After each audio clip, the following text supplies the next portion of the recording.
Hello everyone, and welcome to the third, and for now, final episode of this mini-series on Derail Valley Simulator. I say for now, because I might pick it up again one day, but for the foreseeable future, this is going to be it. Maybe I'll do another episode next week, maybe a year from now, who knows.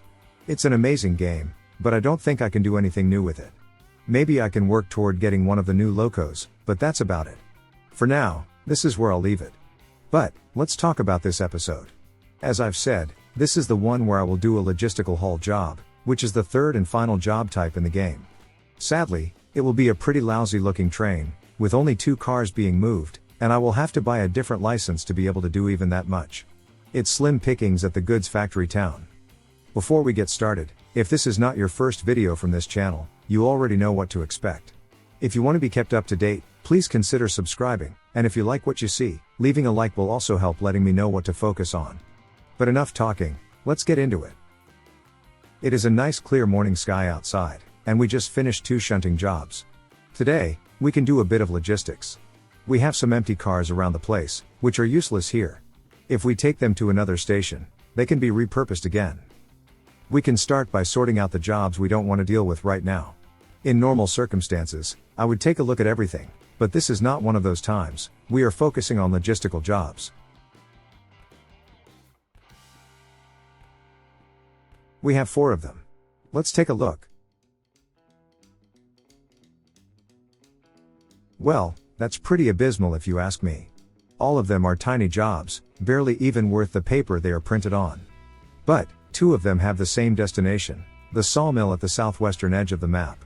I suppose we can do 2 jobs at once. But, to be able to do that, we will need to buy the concurrent orders license. Without it, we can only have 1 job accepted at any given time.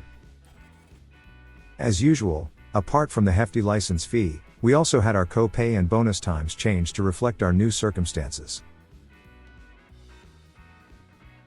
Well, not much we can do now, except try and find these 2 cars.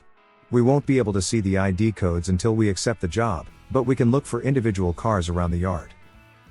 And just to make sure that's all we can do, I also flipped through the other jobs, just to see if maybe we can do a regular freight haul to the sawmill to help with our circumstances. No such luck.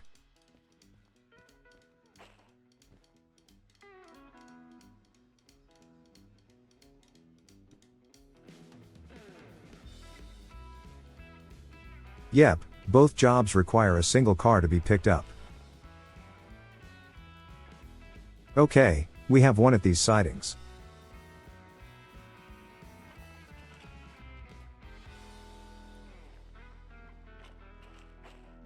And that one looks like the other one we need. Unless we have others stashed away somewhere else in the yard, I think we have our contestants. Oops. I forgot to buy the actual logistical license.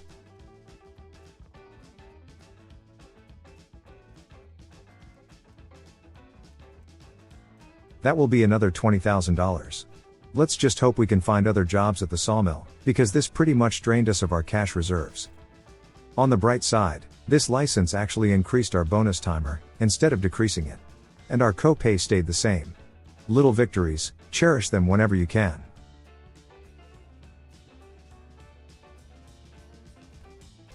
Kobe would be ashamed.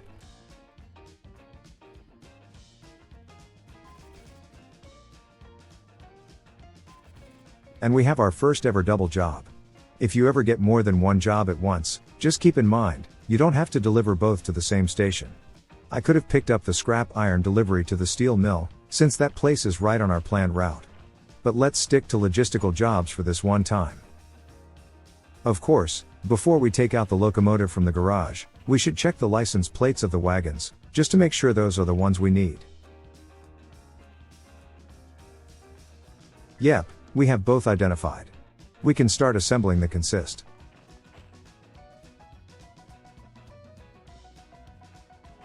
This little guy has been serving us well since the start of the series, so I see no reason not to keep using it.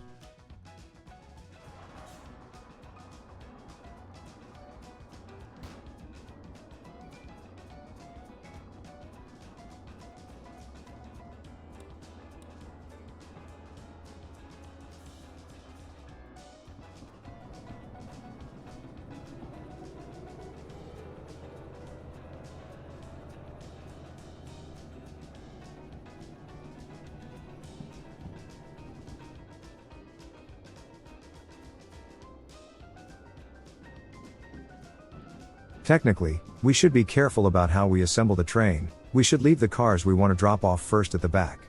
But we only have 2 cars, I think we can forego such things on this one.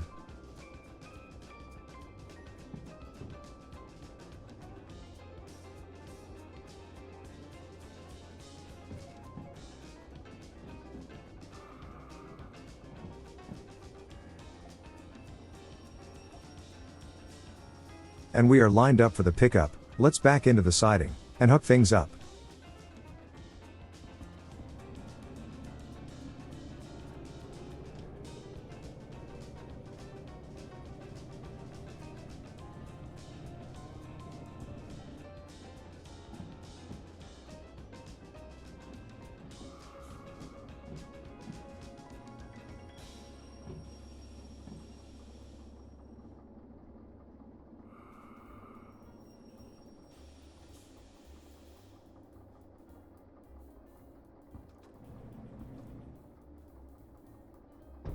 And we have contact.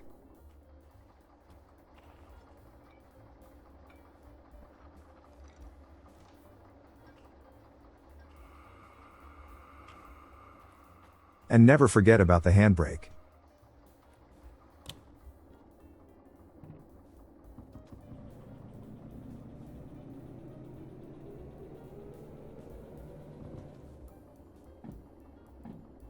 The other car is in B2S, so we can simply reverse into that one.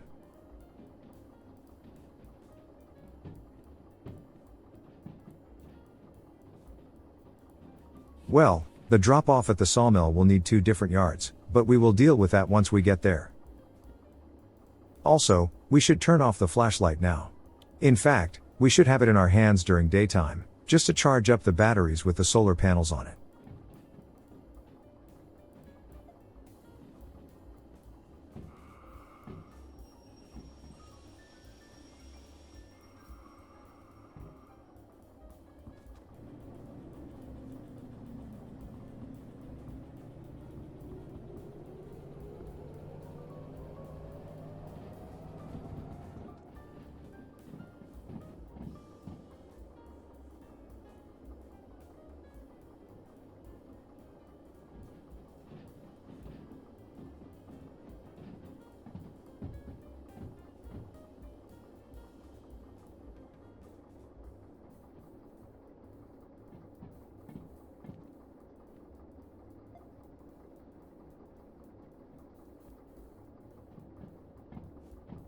You know what item this game needs? Binoculars. That would be pretty neat.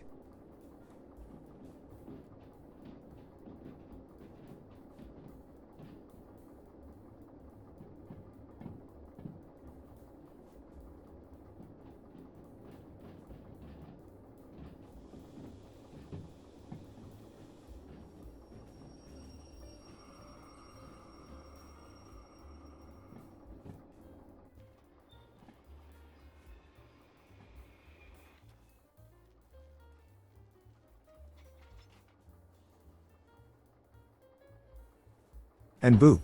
We can hook things up, and be on our way. The clock's ticking, you know.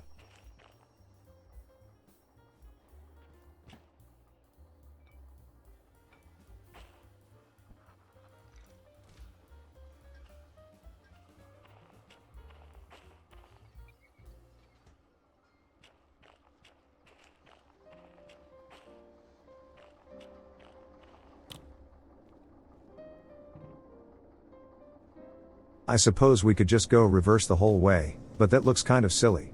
Thankfully, we can just do a circuit around the station, and leave with the DE2 at the front, just as nature intended.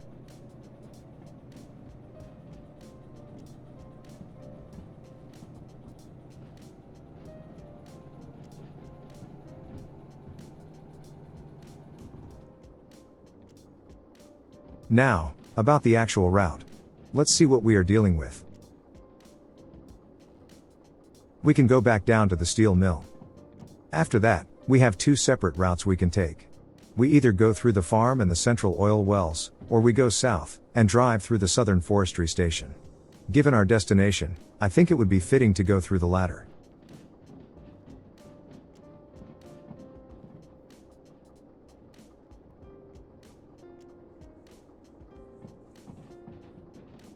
I suppose I could have started the cinematic montage to deal with the long journey, but I will do that once we leave the station proper. And let's not forget about the flashlight. For such long trips, it's easy to just keep it in our hands, so the batteries can recharge.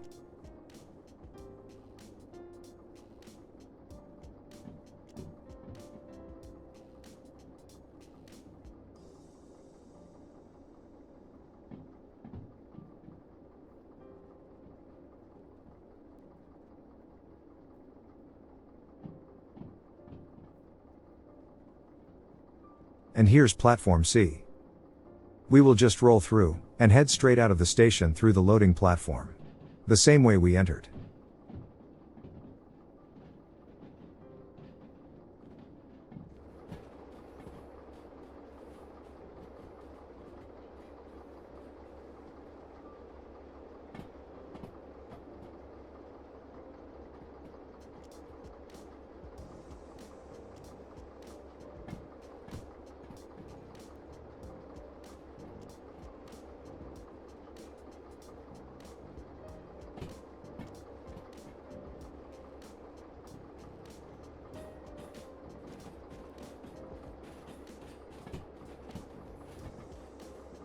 Nice, the batteries are up to yellow. We are over halfway full.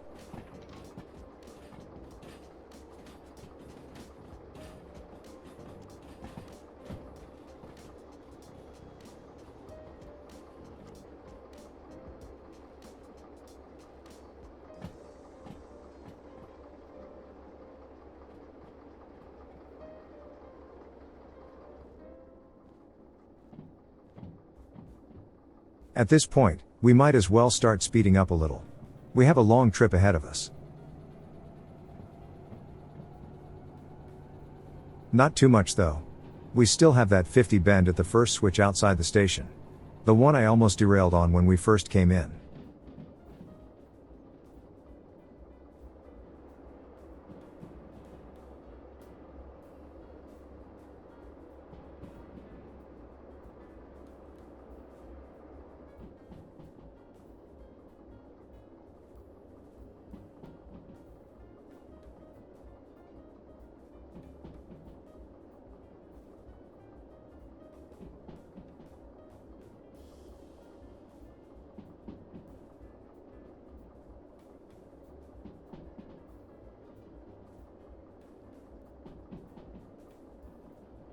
Okay, we are on a downward slope now. We don't want to go too fast, so let's just play around with the brakes to keep it in check.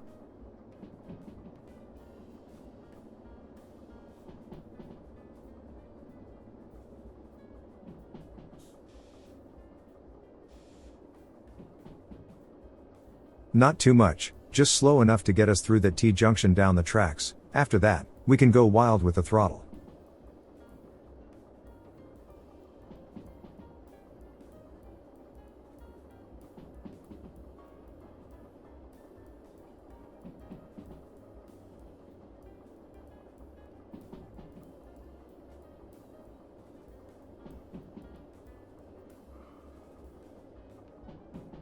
Here it comes, 200 meters.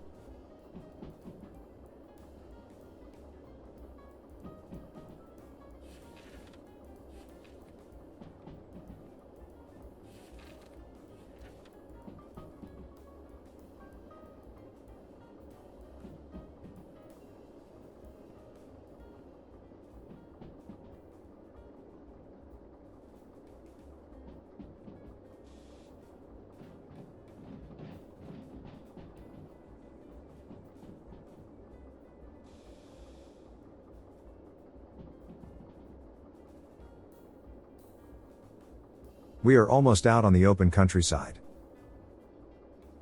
We can start speeding up now.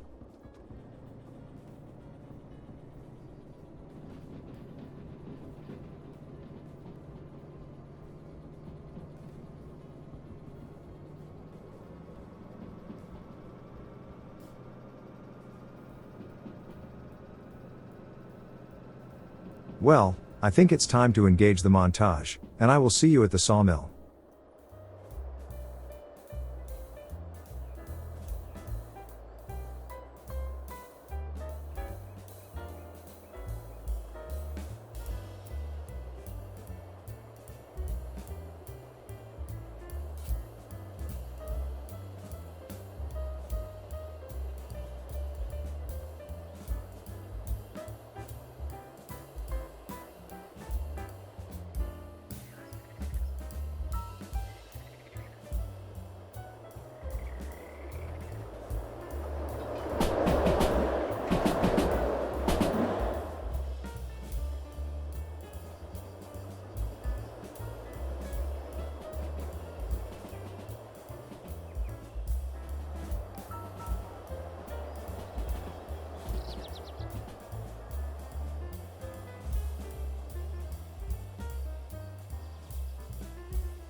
Welcome to the sawmill, everyone.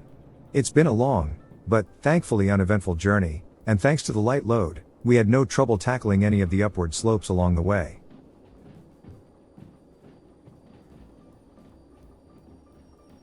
Let's slow down a bit, so we can check our paperwork, and try to figure out what needs to go where exactly.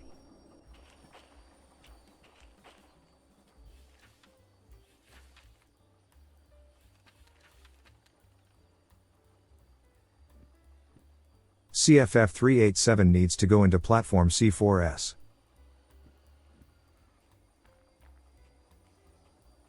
And as luck would have it, we are right where we need to be. We can just drive to the end of the yard, and reverse the car into the siding.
Alright.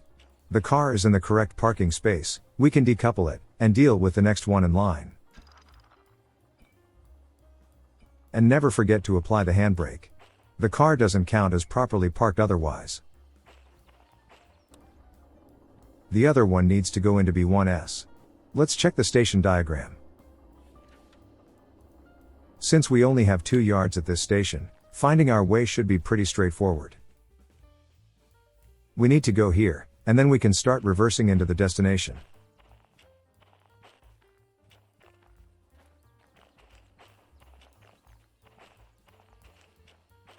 Bingo! We found our target. Let's start setting the switches to the correct position, so we can just set the train to reverse into it.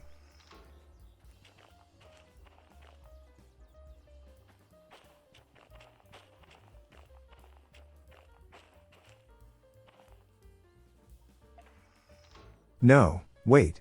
It was correct already.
And our path into the final platform should be set correctly. We just need to start rolling back into it, and we can call both jobs done.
Well, I think this is good enough. Time to park that last car.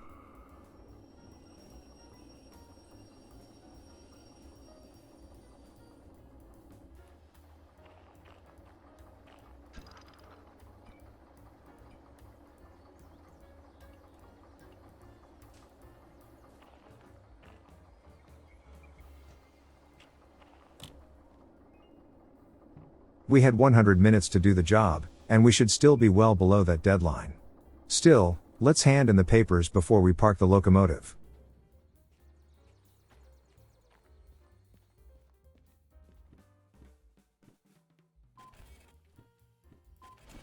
Nice.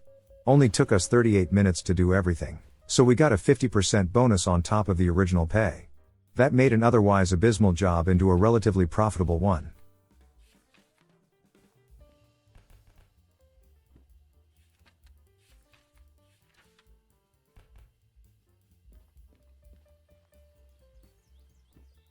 Before we call it quits, let's do everything properly, and park the loco somewhere, so it's not littering the rail yard. Also, this is not the one we used. That's our train there.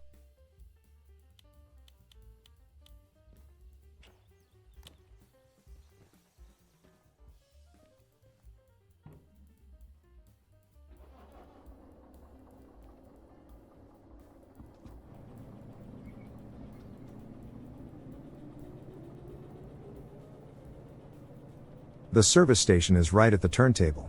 We just need to look out for it, and it should be obvious where we need to go. It's right at the northwest entrance to the station, where we started backing into this last platform.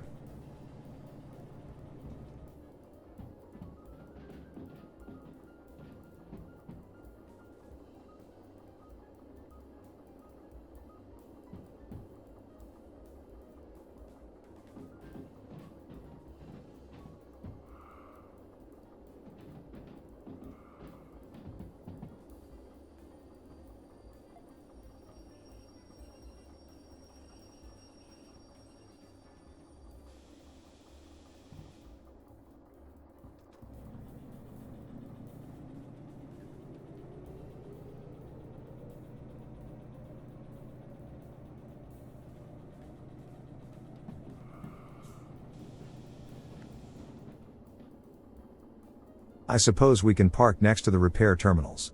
The only thing is that this is a basic facility, and it doesn't offer refueling, only repairs. So we will need to pay full price for the diesel.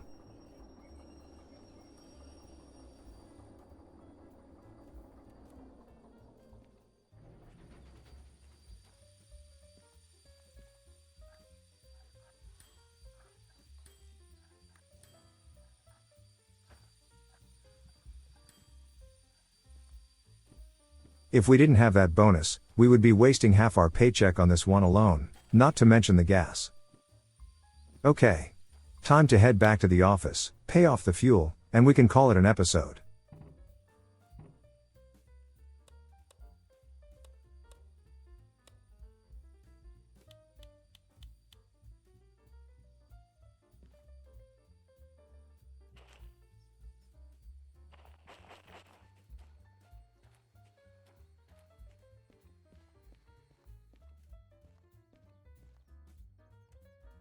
$2,600. That's almost the other half of our original payment. That manual service license really saved our bank account on this one. We are just barely above 10,000 with our cash reserves. Thankfully, if we ever decide to jump back into the series again, we won't be constrained by artificial restrictions, so we can take any job we want, and make some actual money.